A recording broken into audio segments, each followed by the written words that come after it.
All right, let's dive right into one of the most intense, high-stakes sections in the entire Gospel of Mark. We're following Jesus on his final, fateful journey to Jerusalem. Now, this isn't some kind of victory lap. It's a tense, deliberate march toward his own prophesied death. And along the way, he's going to take everything his followers think they know about power, status, and God and turn it completely upside down. Mark just sets the scene so perfectly with this one line. Forget any peaceful, serene images you might have. Jesus is practically striding ahead, laser-focused, while his closest friends are kind of lagging behind, filled with this weird mix of shock and, frankly, sheer terror.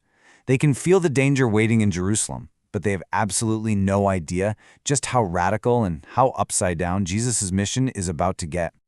And this really gets to the heart of the conflict on this whole journey. While Jesus is trying to prepare them for his own betrayal, suffering, and death, what are the disciples doing? They're literally arguing about who's going to get the best seat, who's going to be the most powerful in the new kingdom they think he's about to set up. They're dreaming of political glory, and Jesus is walking toward a cross. They're not just on different pages, they're in completely different books. So how does Jesus try to get through to them? Well, he starts by just dismantling their entire social framework. In one encounter after another, he challenges their most basic assumptions about who's important and who's worthless in the eyes of God. Think about that moment when the disciples try to brush off the mothers who are bringing their kids to Jesus. He gets genuinely angry.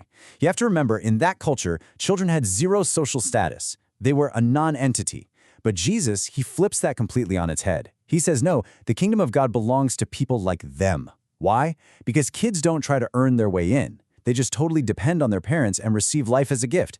And that, Jesus says, is the only way anyone gets into his kingdom. So, next up, a man comes to Jesus who seems like the perfect candidate for the kingdom. He's a pillar of the community, he's devout, he's kept all the commandments his whole life, but even he knows something's missing.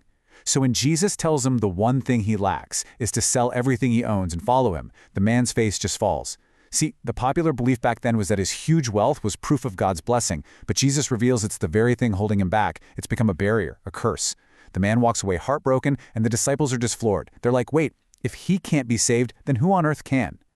And then, as if to prove they still don't get it, James and John come up and ask for the seats of honor, the top jobs in the new administration. Jesus pulls everyone together and lays out this completely radical new model of leadership. He says, look, the world's model is all about ruling over people, exercising authority. But in my kingdom, true greatness is found by becoming a servant, even a slave, to everyone else. It's a total reversal.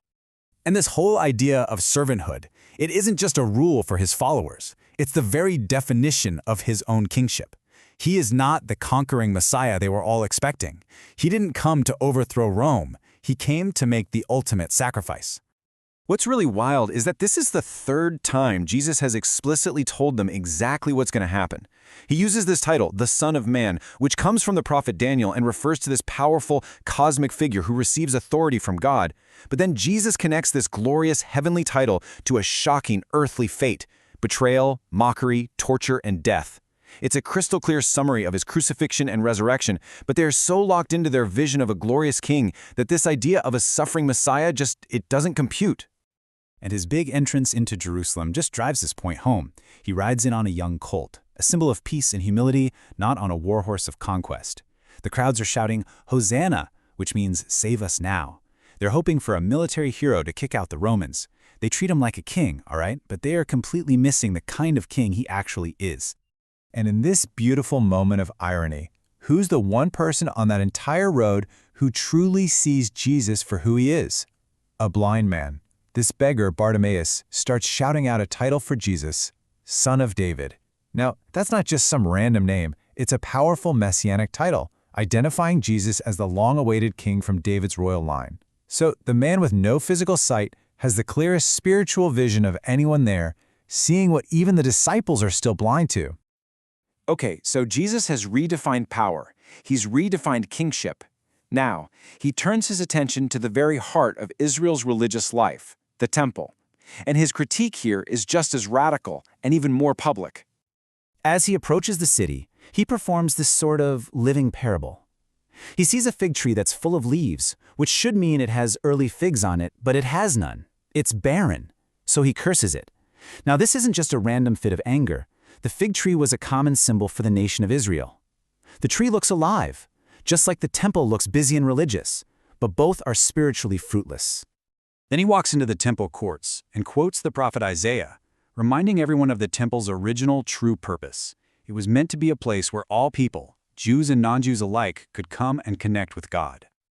But instead of that, he hits them with this stunning rebuke from the prophet Jeremiah: "You've turned my house of prayer into a hideout for thieves." So, what exactly was this robbery he was talking about? Well, this wasn't just about a market being in the wrong place. Jesus called it a den of robbers for very specific reasons. First, the money changing. Pilgrims had to pay a tax and a special currency, so money changers would rip them off with terrible exchange rates. Then there were the animal sacrifices. The priest could just declare a family's own animal unfit, forcing them to buy an overpriced, approved one right there on the spot.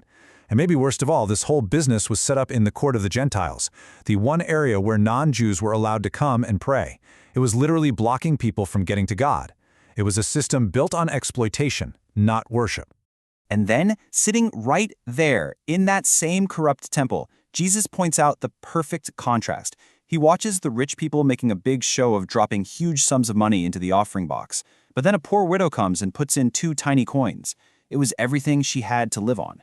See, she wasn't giving out of her surplus. She was giving out of a place of complete and total trust in God. And Jesus says her tiny gift was worth more than all the others combined. So after confronting the corruption of the present system, Jesus pivots and shifts his focus to the future. As they're leaving the temple, his disciples are marveling at the sheer scale of the buildings, which prompts Jesus to make his most startling prophecy yet. Jesus tells them that this incredible, massive structure will be so completely demolished that not a single stone will be left on top of another. And then he says it will all happen within this generation. And just as he predicted, in the year 70 AD, about 40 years later, the Roman army sacked Jerusalem and leveled the temple. The prophecy was fulfilled exactly as he said it would be. But Jesus' main goal here isn't to give them a secret timeline for the end of the world. His warnings are intensely practical. He's basically saying, look, don't be fooled by charismatic frauds. When you see wars and chaos, don't panic. These things are going to happen. You should expect to face persecution for your faith, but through it all, the mission doesn't change. The good news has to be preached to everyone.